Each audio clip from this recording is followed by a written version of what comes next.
La soberanía alimentaria lo que plantea es, primero, que como pueblo podamos decidir qué producir, cómo producir y para quién. La hidrovía es un canal de comunicación. El CAREM permitiría a la Argentina ingresar en un estadio superior como proveedor de energía nuclear en el mundo. Es una fuente de ingreso de divisas para el país. El modelo argentino es un modelo que tiene una gran capacidad de productor de alimentos, pero no produce alimentos. El Fondo Monetario viene por la riqueza de Argentina y de los argentinos. Que Argentina tenga su propio reactor de potencia 100% nacional significa que la Argentina está picando en punta con algunos otros países. Tiene mucha potencialidad el desarrollo del litio y sin embargo en Argentina lo exportamos y lo explotamos hace 20 años. Que haya productores agropecuarios en Argentina es una decisión política. El debate central de la República Argentina es quién querés que te produzca los alimentos. Y al mismo tiempo el gran problema de la extranjerización de la tierra. Tiene mucha dependencia de quien genera los dólares. Voy a tener un satélite para tener comunicaciones independientes y seguras. Hubo un Estado en aquel momento que apostó a la tecnología criolla. Puede decirse claramente que es una cuestión estratégica para nuestro país.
En este capítulo de SIC vamos a retomar un tema que guió varios de nuestros programas. Queremos retomar experiencias en las que se define a largo plazo el futuro del país.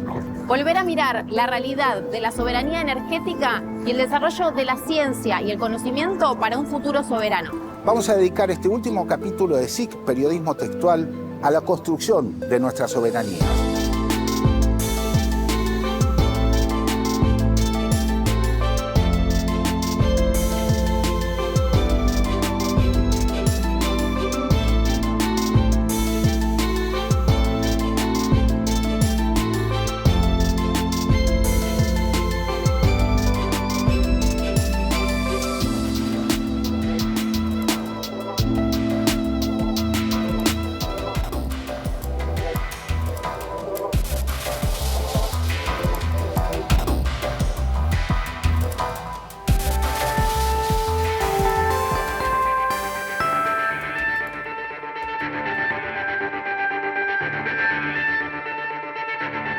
Producimos millones de toneladas de alimentos y commodities.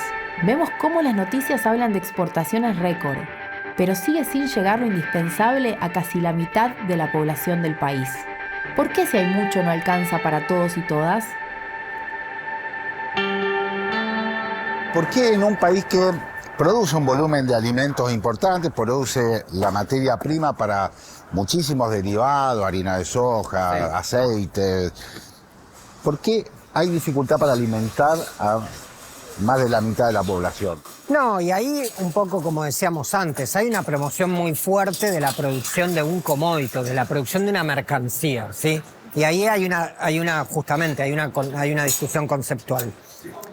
Hay una instancia de producción de mercancías, que son las commodities, que son los granos para exportación, en donde se produce. Si hoy me genera guita producir esa mercancía, que puede ser un grano de soja, es una cosa, que no es la concepción de voy a producir y aumentar la producción de alimentos, ¿entiende? Entonces, tenemos un sector privado y mucha política pública que impulsa la producción de mercancías que generan renta. No alimentos, mercancías que generan renta. Cuando cae el muro de Berlín, China empieza a urbanizar parte de su población rural y modernizar su sector rural. Eso significó que urbanizaron millones y millones y millones de chinos y hicieron nuevas ciudades gigantescas. Esa gente que se iba a la ciudad tenía que comer. ¿Qué comía? Cerdo y pollo. ¿Con qué se alimentaban? Con el Speller que venía de la Argentina, porque el modelo argentino es un modelo que tiene una gran capacidad de productor de alimentos, pero no produce alimentos. Produce forraje para animales del sudeste asiático. ¿Argentina, Enrique, produce alimentos o produce commodities? Produce de las dos cosas, o sea, produce commodities y también procesa una gran parte de los commodities. Y obviamente llega hasta la parte de los alimentos. Pero es más un productor de commodities que de alimentos en relación. No, diría que hay gran valor agregado, sobre todo en lo que es la cadena de la soja, también en la parte del maíz, y obviamente siempre hay una parte de commodity que es lo más rápido y hasta podría decir lo más fácil, pero hay una industria instalada bastante grande de procesamiento de granos, ¿no? Cuando hablas del campo, hablas de 4 cosas: de trigo, de maíz, de carne y de soja. Sin embargo, la Argentina en el norte tiene tabaco, tiene mandarinas, en el NOA tiene limones, tiene banana en Formosa, tiene lana y carne ovina en el sur. Si no, tendríamos que importar alimentos y de hecho no los importamos a los alimentos. Todo lo que es alimento está acá. Por supuesto que lo que más incide en la economía argentina son los commodities. Indudablemente que por el peso que tienen en la balanza comercial, cualquiera dice, bueno, la importancia de la soja es superlativa, la importancia del maíz, por lo que representa el maíz. El maíz tiene una incidencia en distintas producciones, en leche, en porcinos, en la ganadería vacuna. La Argentina siembra 38 millones de hectáreas de sus 5 principales cultivos. 20 son de soja, pero depende, va oscilando por ahí, depende, porque el modelo funciona con soja, maíz y trigo, esencialmente. Son los 3 componentes del modelo de agriculturización de la pampa húmeda. La agricultura le arrebató a la ganadería desde los 90 para acá 10 millones de hectáreas a la pampa húmeda. Esos 10 millones de hectáreas que había ganadería, que había chacra mixta y todo lo demás, eran lo que proveían a la soberanía y seguridad alimentaria de los pueblos alrededor. Al mismo tiempo que consumimos alimentos a precios altos para acá, estamos cumpliendo un rol de abastecimiento de granos en una matriz productiva mundial, ¿no?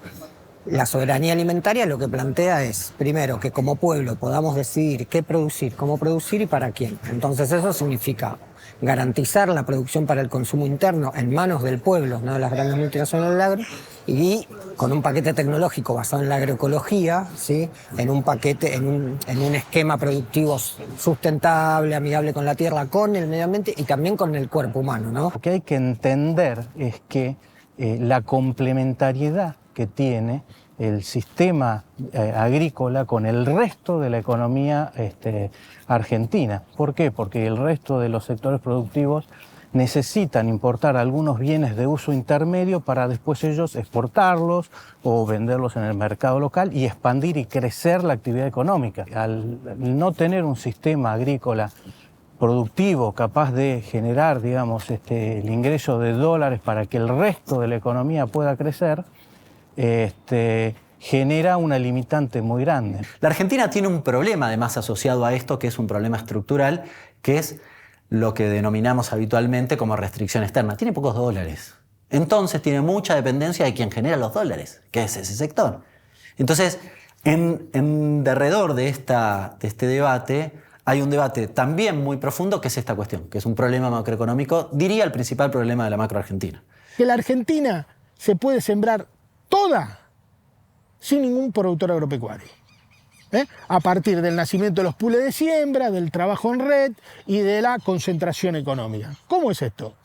Esto es clave, porque que haya productores agropecuarios en la Argentina es una decisión política, no productiva. Los productores agropecuarios son necesarios desde el punto de vista social, cultural, de ocupación geopolítica del territorio, pero no desde el punto de vista productivo.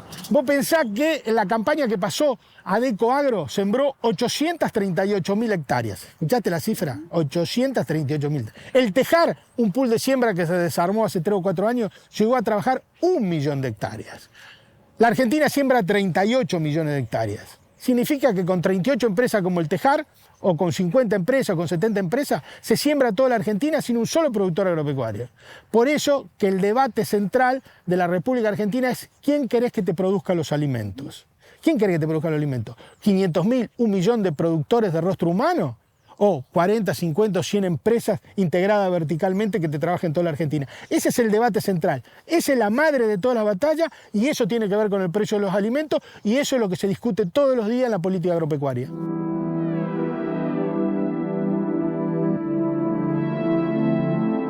El Estado tiene el deber de fiscalizar todas las operaciones de comercio exterior. La aduana busca detener toda maniobra de subfacturación y sobrefacturación.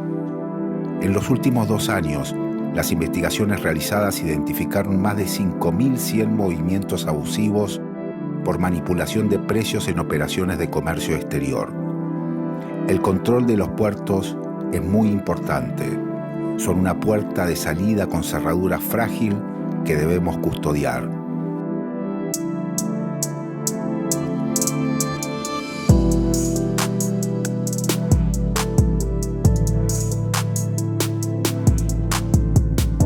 Proteger y controlar el territorio y los ambientes que lo definen debe ser una preocupación central del Estado. La riqueza de los recursos que se producen deben ser transportados y son los ríos la principal vía de conexión. Por ejemplo, la hidrovía Paraná-Paraguay es el canal por donde se mueve el 80% de las exportaciones en nuestro país. En su recorrido une puertos de Argentina, Brasil, Paraguay, Bolivia y Uruguay. Por ahí se mueven miles y miles de toneladas de bienes que valen mucho dinero y cuyo cuidado y control real parecen casi imposibles.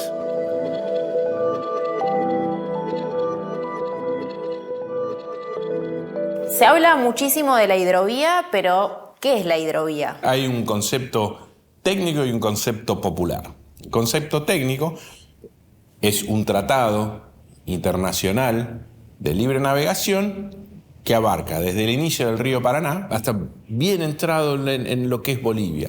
O sea, es un tratado internacional entre Paraguay, Uruguay, Brasil, Bolivia y Argentina, en el cual se establecen condiciones para facilitar la libre navegación de los ríos. El río Paraná tiene en territorio argentino, desde que viene del Pantanal brasileño, del Mato Grosso, son unos 1.300, 1.400 kilómetros. ¿Y dónde termina el río Paraná? En el río de la Plata. Es decir, que el río de la Plata es el producto, el final desencadenante del río antes de su ingreso al mar. ¿Cómo entra al mar? Entra por un canal natural, es un canal precioso, el canal Magdalena, que es el que vincula todas las aguas argentinas, más todo el sistema hídrico argentino, porque ojo, que el Paraná recibe el río Negro, el Salado, el Carcarañá, el río Corrientes, hay un montón de ríos que van y que van formando este río. Y que se juntan con el Uruguay para desembocar en el río de la Plata. Eso en el río de la Plata. Y ese río de la Plata desemboca en el canal Magdalena, que es, digamos, la conversión de nuestras aguas en la costa atlántica que tenemos. Nosotros, cuando hablamos en los medios o cuando se escucha hablar de hidrovía, lo que se está hablando es de una obra de ingeniería civil, tal vez la más importante que tenga en este momento la República Argentina, que es un canal de navegación troncal que va entre el océano a Santa Fe y luego fue prolongado de Santa Fe hasta Confluencia, que es ese puntito donde está la frontera con Paraguay, con Corrientes, con Formosa, etcétera, etcétera, etcétera. Cuando nosotros en los medios escuchamos de hidrovía, normalmente hablamos de esta obra civil. ¿Y por qué hablamos de hidrovía? Porque en su momento, durante 25 años, la empresa concesionaria de esa obra civil fue la compañía que se denominaba Hidrovía Sociedad Anónima. Nosotros no hablamos normalmente de hidrovía, hablamos de sistema de navegación troncal, porque el nombre de Hidrovía Sociedad Anónima tiene que ver con esta unión de empresas, Yandenul junto con EMEPA, que fueron quienes resultaron adjudicatarios de la concesión que se realizara allá por el año 95. Que la hidrovía es un canal de comunicación, es una vía que comunica de manera cotidiana, constante a nuestro país, y que sobre todo es un tránsito fundamental de lo que es el comercio exterior, en gran medida en términos de exportaciones, ¿sí? Circula obviamente por los principales afluentes de la Argentina, el río Paraná y el Uruguay, desembocan en el río de la Plata, que terminan convirtiéndose en centro de salida y de entrada de estos buques. No hay que olvidar que el 80% de las exportaciones del complejo oleaginoso que existe en el sur de la provincia de Santa Fe, concretamente en esas 30 terminales portuarias privadas que hay en el sur, salen por esta vía, ¿no? Pero que por otra parte por allí también ingresan el 95% de las importaciones, con lo cual hay que garantizar que el tránsito fluvial y luego marítimo sea absolutamente fluido. Es una obra civil y desde un punto de vista económico es como el canal de Panamá para Panamá. O sea, esta obra civil es estratégica, es una fuente de ingreso de divisas para el país. ¿Por qué? Porque así como la ruta de Buenos Aires a Mar del Plata implica el cobro de un peaje, esto también implica un cobro de un peaje que es cobrado a buques extranjeros. Y en esta ruta, principalmente en lo que es en el trayecto de Santa Fe hasta el océano, circula el 80% del comercio exterior argentino. Puede decirse claramente que es una cuestión estratégica para nuestro país. Es raro, ¿no?, que Argentina no tenga un solo puerto. Sean todos puertos extranjeros. Nada, es increíble. O sea, que el Estado no se haya quedado con un recurso tan importante. Y eso porque también Argentina no modificó la matriz desregulatoria de los años 90, ¿no? Esta arquitectura neoliberal de los años 90 lo que hizo fue provincializar los puertos. De hecho, los puertos fueron transformados, no me acuerdo el número de la ley, la 24.000, no me acuerdo el número exacto, pero una ley que fue la que transfirió los puertos a las provincias y los transformó en entes de derecho público no estatal. Un nombre, pero horrible, pero que al mismo tiempo dice mucho acerca de la racionalidad jurídica que gobernó el puerto en los 90 desde ese momento, que es la racionalidad del derecho privado. Los transformaron en entes de derecho privados en donde las corporaciones armaban grandes directorios, comités, etcétera, vinculando por supuesto empresas, sindicatos, o los poderes más concentrados y hegemónicos, que son los que terminaban gobernando estos distintos nichos portuarios que tenemos distribuidos en Argentina, ¿no? Los polos portuarios. Y al mismo tiempo el gran problema de la extranjerización de la tierra. Tenemos a Dreyfus y a muchísimas otras corporaciones extranjeras, Bunge, entre muchas otras, que son las dueñas prácticamente de kilómetros y kilómetros del río Paraná con sus terminales portuarias.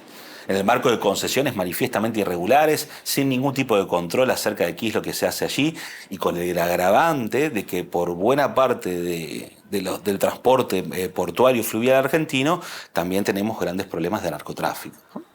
Bueno, hay algo que pasó ahí, Rafael, efectivamente, ¿no?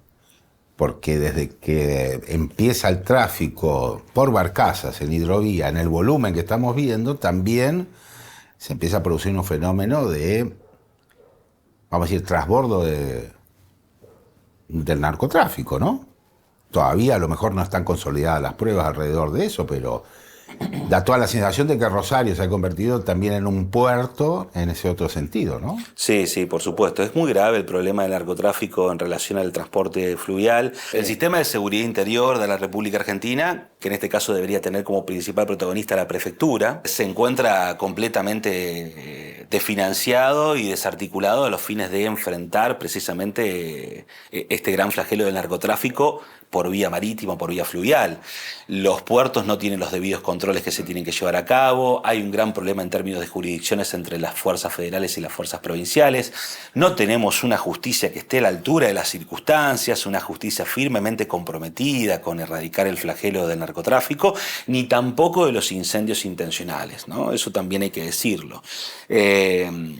la justicia prácticamente no ha podido dar con los autores materiales e intelectuales de los incendios, que de alguna forma también está vinculado al fenómeno de la hidrovía. Y eso también revela de que hay un muy escaso compromiso por parte de los magistrados, fiscales, ministerios públicos en relación a estos asuntos, ¿no? Que requieren un abordaje integral, ¿no? Digo, si el fenómeno de la navegabilidad fluvial ataca a la República Argentina por vía del narcotráfico, por vía de los incendios, por vía de la depredación de los ecosistemas, tiene que haber un poder judicial que esté a la altura de las circunstancias y que genere investigaciones en orden a identificar responsables materiales e intelectuales, como mínimo, ¿no? Los servicios que aporta hoy Uruguay son servicios que están absolutamente monopolizados y Argentina no tiene chance de competir porque pues, la única entrada, el único punto de acceso es el puerto de Montevideo. ¿Qué es lo que se plantea como salida alternativa? Bueno, un canal que sigue el curso de las aguas, que tiene hoy una profundidad que no permite el ingreso de buques, ¿sí? Estamos hablando de una profundidad de 15 pies, con lo cual haría falta un trabajo de dragado para poder llevarlo al menos a unos 36, 38 pies que le permita a los buques de un porte un poco más significativo entrar, pero además con la idea de plantear el canal Magdalena como un canal de doble vía. Entonces ahí tenés ya un segundo factor positivo que no solo facilita entrada y salida, sino que además, ante cualquier eventualidad, permite remover buques varados de manera más ágil. Si haces la cuenta entre el ahorro más todo el cargo de servicios que efectivamente hoy cae en autoridades o en funciones de servicios uruguayos, el costo, digamos, la ganancia es de unos 145 millones de dólares anuales en el peor de los escenarios y hasta 143 millones de dólares en el mejor de los escenarios. Todos estos servicios que hoy caen del lado uruguayo serían beneficio para la Argentina en función de poder proveer estos servicios. Pero además me animo a decir que hay una cuestión fundamental de soberanía, que es que hoy un buque que conecta dos puertos argentinos tiene que pasar necesariamente por aguas uruguayas. Con lo cual, si tiene que hacer este movimiento y esperar, porque puede ocurrir que haya un buque varado o el tiempo de espera normal para poder entrar, está pagando servicios en la costa uruguaya siendo un buque de cabotaje que hace conexión de puertos locales.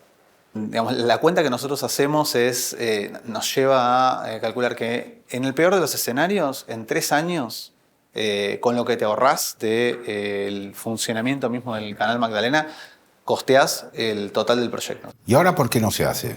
Cuando se presenta el proyecto de presupuesto 2020, se incluye para el 2021 una partida para hacer toda la parte de rediseño del proyecto y armado de las licitaciones. Todo esto ocurrió en el 2021 y en 2021 se presenta ya con una comisión bicameral constituida en el Congreso, dentro del proyecto de presupuesto nacional, una partida para poder avanzar en el proyecto Canal Magdalena. Como se rechaza el proyecto de presupuesto del año pasado, esa partida no aparece en el presupuesto actual. ¿Por qué? Porque el presupuesto actual retoma, lo que hace es prorrogar el presupuesto anterior, con lo cual no existe la partida para poder avanzar en este proyecto.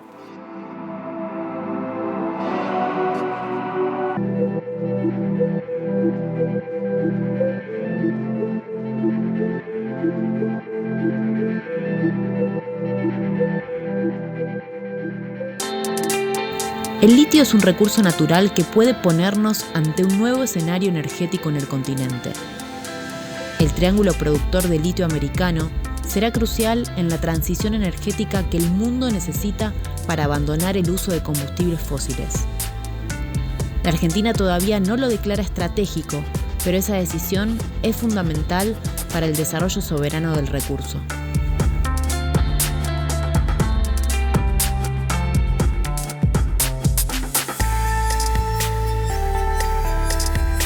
El litio promete ser la alternativa para el reemplazo de los combustibles contaminantes. En ese escenario mundial, nuestro país ocupa el 4º lugar en la producción después de China, Australia y Chile. En nuestro continente, Argentina, Chile y Bolivia conforman el triángulo del litio que tiene el 65% de las reservas de litio del mundo.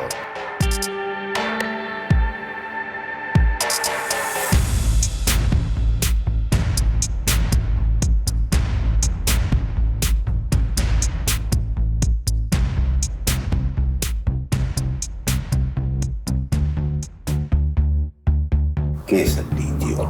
Es un recurso estratégico para la transición energética porque se utiliza en el desarrollo de acumuladores electroquímicos, o sea, baterías recargables, que se utilizan tanto para la electroquímica portátil como, sobre todo, lo que lo convierte hoy en un commodity creciente de mucho valor, las baterías que se utilizan para la electromovilidad y también para acumular energías renovables. Tiene mucha potencialidad el desarrollo del litio y, sin embargo, en Argentina lo exportamos y lo explotamos hace 20 años. Tenemos mucha capacidad científico-tecnológica desarrollada en Argentina por institutos de investigación y recursos humanos y demás, pero no hay vinculación entre la investigación y lo que ocurre en el sector productivo primario exportador. Los usos del litio son múltiples, son mucho mayores que los de baterías. Y se explotan, incluso Argentina producía litio ya desde los años 30, se utilizan para aleaciones, para grasas, lubricantes, para cerámicas, para muchas aplicaciones tiene, para tratamiento de vidrios.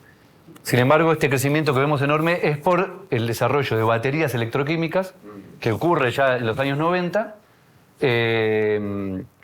y que tracciona, por supuesto, la demanda y presiona sobre las reservas para que se desarrollen nuevos yacimientos. Entonces, en Argentina, los recursos mineros son públicos también. Después está la discusión si son del Estado Nacional o de las provincias, pero de cualquier manera son recursos públicos.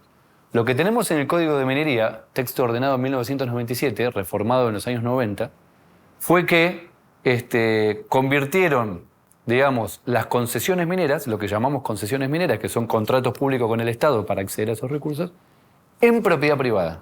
Esas fueron las reformas de los años 90 dirigidas por el Banco Mundial. Y en el 2016, acá vemos un salto un poco de Argentina, es cuando empieza el segundo proyecto en Olaroz, en Jujuy, a manos de Orocobre, que era una empresa australiana junior. Un caso raro de una empresa junior que salta a la producción real de materia prima, asociada con la Toyota. Toyota Tsuyo, que es una filial de la automotriz, interesada por lo que les comentaba, por el desarrollo de baterías y garantizarse el suministro a largo plazo para el desarrollo de esas baterías. En los hechos, el litio del Salar de Olaroz va a viajar a Japón, es lo que hoy ya está ocurriendo.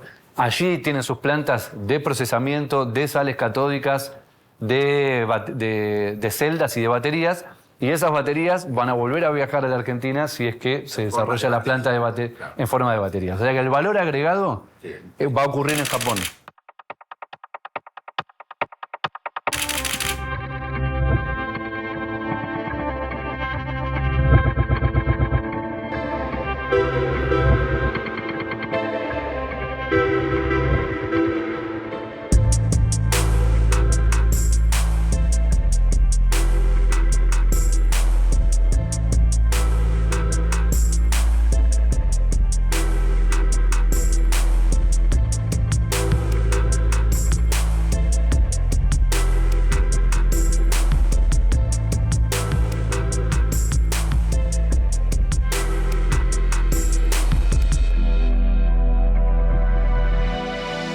Vaca Muerta es muy importante para el desarrollo energético del país y actualmente se explota solo un 8% de su potencialidad. El yacimiento multiplicará las reservas nacionales y puede asegurar nuestro consumo de gas por 150 años y de petróleo por 85 años. Para esto, la Argentina necesita completar obras que conecten y transporten los recursos con el resto del país. Grandes inversiones de importancia crucial para garantizar soberanía energética a futuro.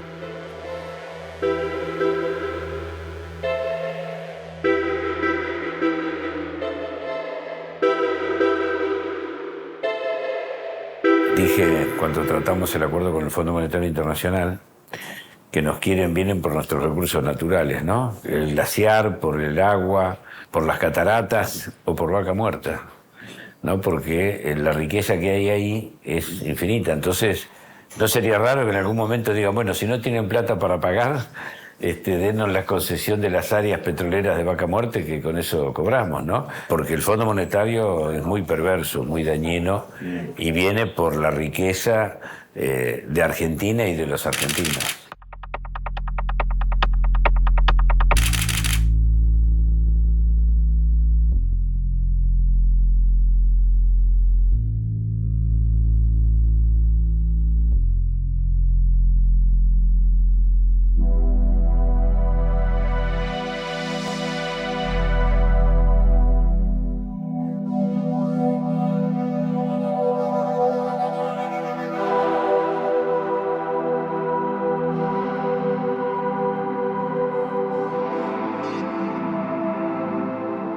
El desarrollo de satélites nacionales tiene varias aplicaciones. Son estratégicos en las telecomunicaciones, pero además son una herramienta valiosa para recopilar datos sobre el territorio nacional. Información sobre incendios, humedad de suelos, deforestación y otras variables. Son monitoreadas por las nuevas generaciones de satélites argentinos. Y todos esos datos tienen un impacto real en la planificación y gestión de políticas nacionales y provinciales.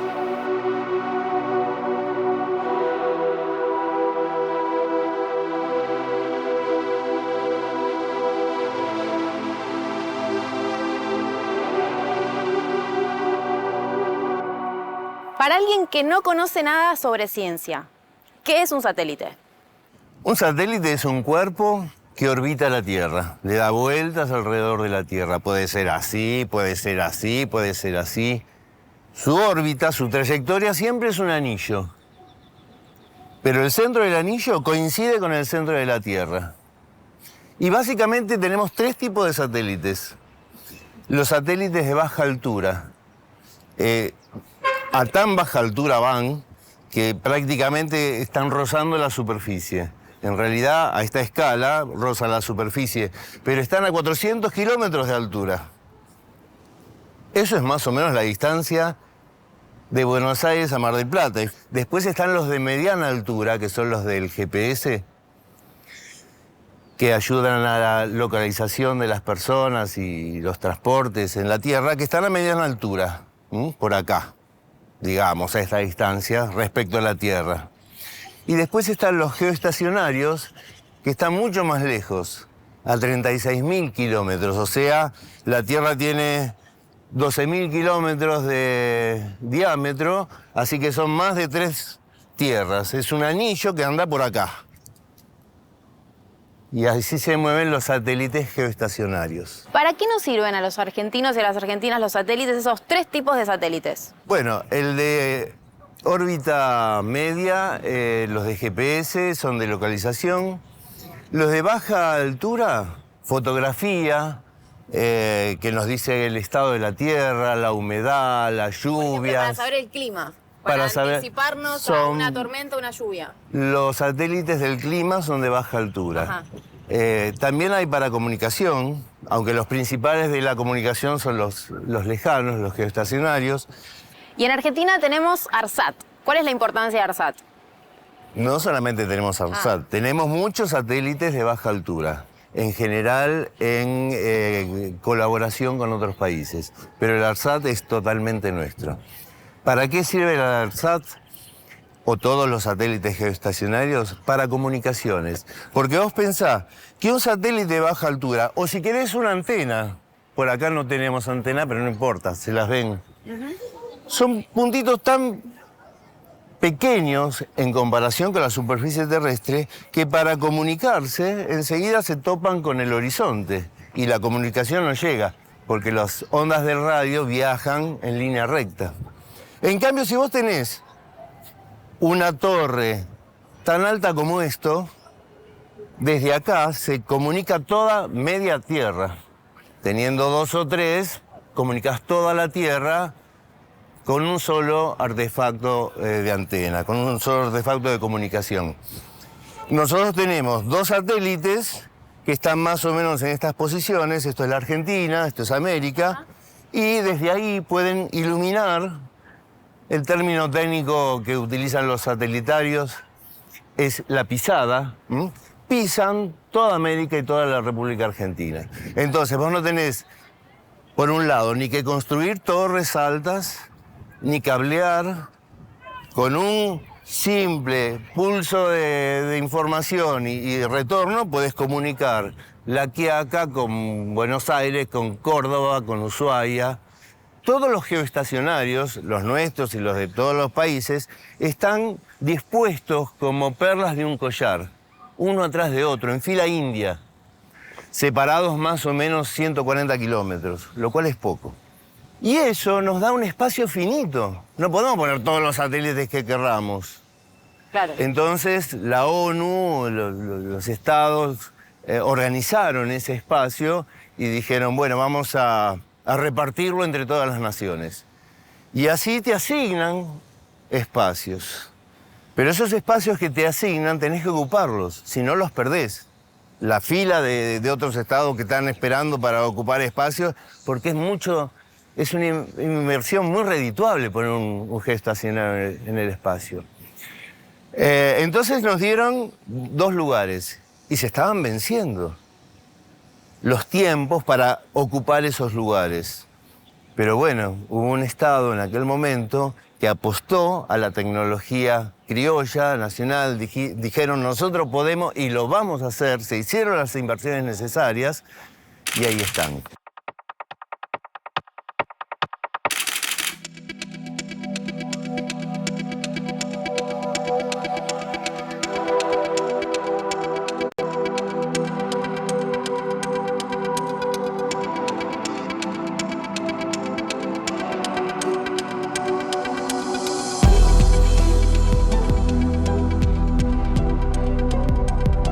El ARSAT fue el primer satélite geoestacionario argentino.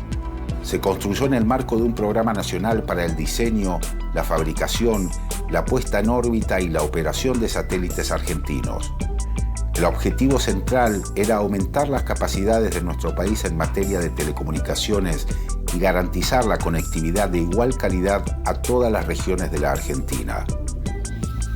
El proyecto necesitó más de 1.300.000 horas de mano de obra argentina y su puesta en órbita se convirtió en un hecho histórico para el país.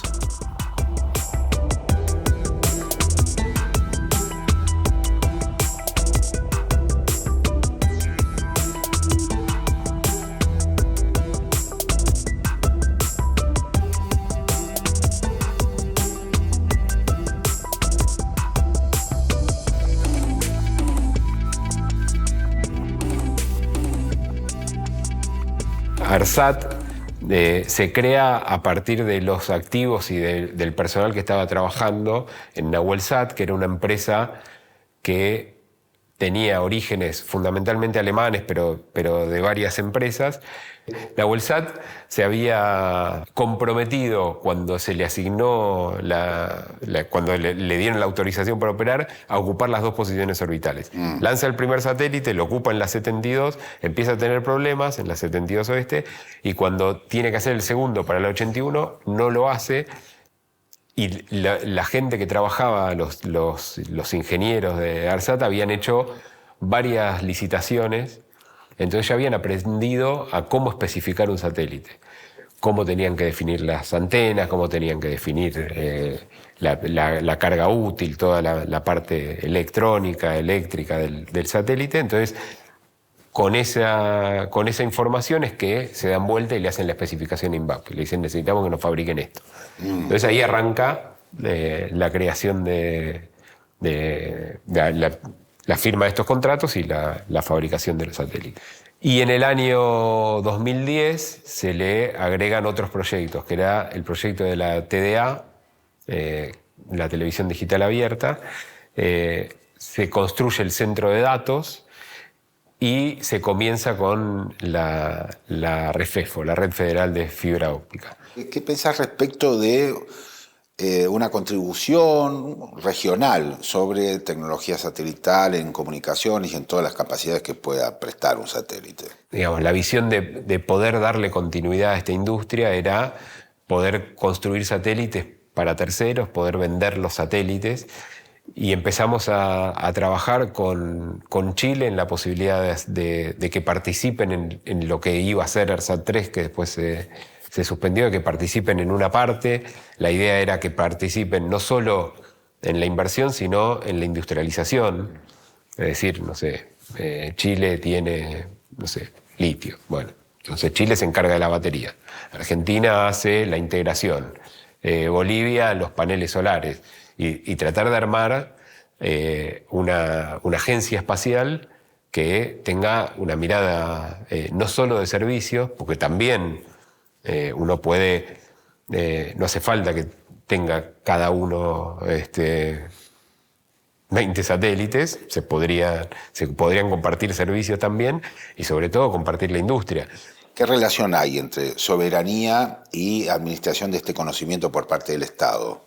tenés desde un aspecto comercial y de cómo negociás esas cuestiones y cuánto te cuesta acceder a la tecnología, hasta la decisión de decir, bueno, voy a tener un satélite para tener comunicaciones independientes y seguras, y tomar la decisión de invertir en un satélite porque le quiero dar comunicaciones a la Antártida o al norte del país o a lugares donde cuando uno quiere ir a hacer un negocio no funciona porque no está la densidad de población necesaria para que sea rentable. Entonces, en esas cuestiones uno puede actuar y hacer que haya internet en escuelas rurales o cualquier tipo de servicio, específicamente en las comunicaciones. Pero lo mismo pasó con los radares, que no teníamos forma de controlar el espacio aéreo, o que tenemos que controlar el mar y la pesca en la plataforma. Todas esas cuestiones te dan la libertad de hacerlo con la tecnología que uno quiere y no tener que depender de las decisiones de terceros. Que estaba el plan de repatriación y que nosotros decíamos, en ARSAT decíamos, bueno, ese proyecto está buenísimo, los trajiste, pero ARSAT lo que hizo es que no se vayan. Que fue, me parece que todavía mejor, porque cuando estaba Nahuelzat cerrando que se iba, lo que hizo el Estado fue tomar la empresa, crear una ley y sostener a toda la gente, y en vez de tener que repatriarlos, sostenerlos acá. Conservar lo que tenía. Conservar lo que ya teníamos.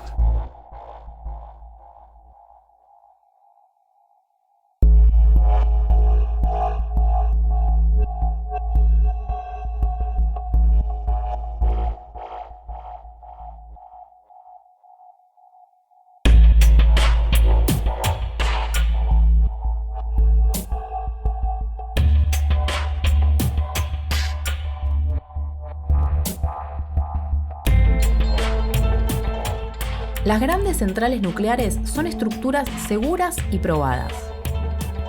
Pero el futuro parece estar en los reactores modulares pequeños. Aunque tienen 1/3 de la capacidad de un reactor convencional, se pueden instalar en forma progresiva para aumentar su potencia conjunta. Otra ventaja es que al ser pequeños, pueden colocarse en lugares donde no es posible ubicar una gran central. La Argentina está haciendo realidad la Central Argentina de Elementos Modulares. Y aunque existen otras investigaciones sobre reactores pequeños en el mundo, el proyecto CAREM es el primer reactor modular de estas características que realmente se está construyendo.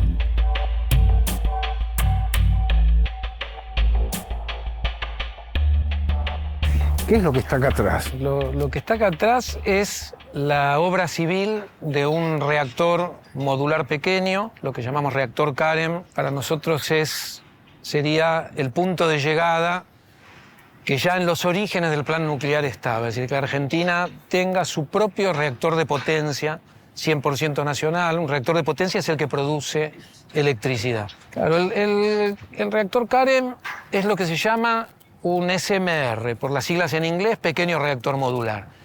Hoy no hay reactores pequeños modulares en el mundo. Esto significa que la Argentina está picando en punta con algunos otros países, Corea, Estados Unidos, China. Las centrales nucleares de pequeño porte es un proyecto, digamos, que se desarrolla en muchos países porque tiene la característica de que puede conectarse a redes relativamente pequeñas o a redes más o menos aisladas y por lo tanto pueden llevar la energía nuclear a localizaciones geográficas que a veces son difíciles de alcanzar por las redes troncales de un país. En el caso de Argentina, además, el CAREM tiene las características de que es un proyecto original. Es un proyecto propio que se ha desarrollado a lo largo de muchos años y que permitiría a la Argentina ingresar en un estadio superior como proveedor de energía nuclear en el mundo.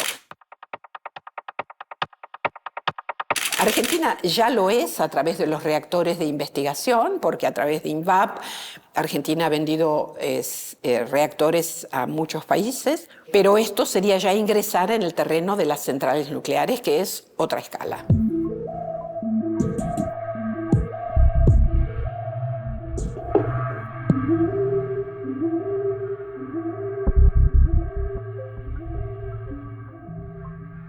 fue la verdad una visión precursora, si se quiere, que un país que no está en la frontera de la tecnología nuclear, pero que es un jugador nuclear a escala global, por lo menos dentro del mundo en desarrollo, junto con la India, la Argentina era uno de los países mejor considerados.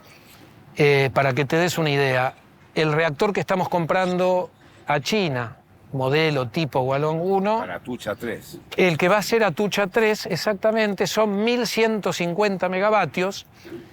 El Karen prototipo que tenemos a nuestra espalda va a ser de 32 megavatios. Es la prueba de concepto de una tecnología que, una vez que probemos que funciona, lo vamos a escalar al reactor Karen comercial, que va a ser alrededor de 120, 130 megavatios.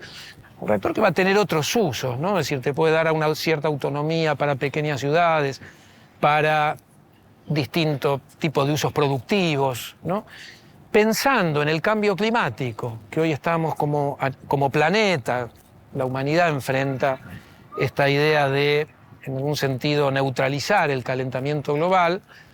La energía nuclear se revaloriza como energía limpia y en este proceso de revalorización los pequeños reactores modulares a la vez aportan algunos beneficios o ventajas que no tienen los grandes reactores. ¿Cuál es la relevancia puntual que tiene el proyecto Karen en particular? Karen tiene mucha relevancia, no por su tamaño, que es pequeño, no por el tipo de reactor, que es un tipo de reactores pequeños, pero sí porque tiene un concepto modular que va a permitir ampliarlo en forma relativamente sencilla en su potencia, colocando unidades adyacentes del mismo tipo. Y además es la primera incursión de la Argentina en el campo del uranio enriquecido y el agua liviana como ciclo de combustible para el reactor. ¿Cuáles son los beneficios diferenciales que tiene, por ejemplo, el pequeño reactor modular respecto de los reactores convencionales? Claro, cuando uno mira ventajas y desventajas, que esto es bien típico, digamos, de lo que ocurre en el campo energético, ¿no? Es decir, se analizan los costos del megavatio, es decir, el impacto ambiental de una instalación. Los grandes reactores o los reactores convencionales de potencia necesitan una inversión de capital enorme. Lo que te permite un pequeño reactor, un SMR, es un nivel de inversión más accesible que las enormes inversiones, para empezar, ¿no? Y se los llama modular porque después, una vez que tenés el primer módulo, podés ir adosando otros módulos, van bajando los costos, porque parte de las instalaciones empiezan a ser comunes. Entonces, en la medida que vos podés ir incorporando costos mientras producís electricidad, recuperás la inversión, podés generar otros módulos, ¿no? Es decir, hay un proceso virtuoso muy vinculado a la inversión de capital inicial.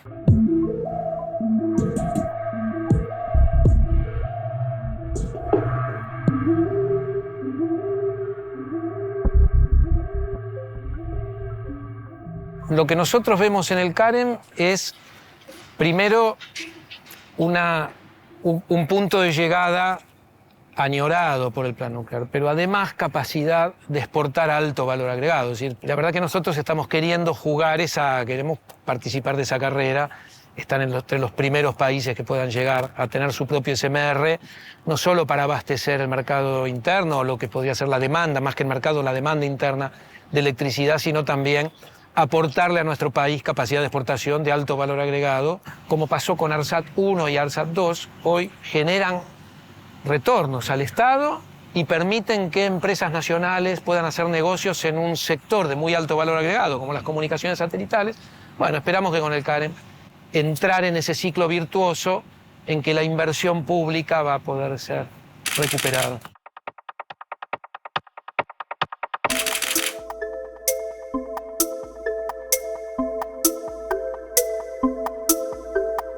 El ciclo nos hizo recorrer el país y abrirnos a experiencias muy distintas. Quisimos que el viaje nos ayudara a mirar lo urgente y valorar lo importante. Hablamos de soberanía con los pies en la tierra y la mirada en el horizonte de lo que vendrá.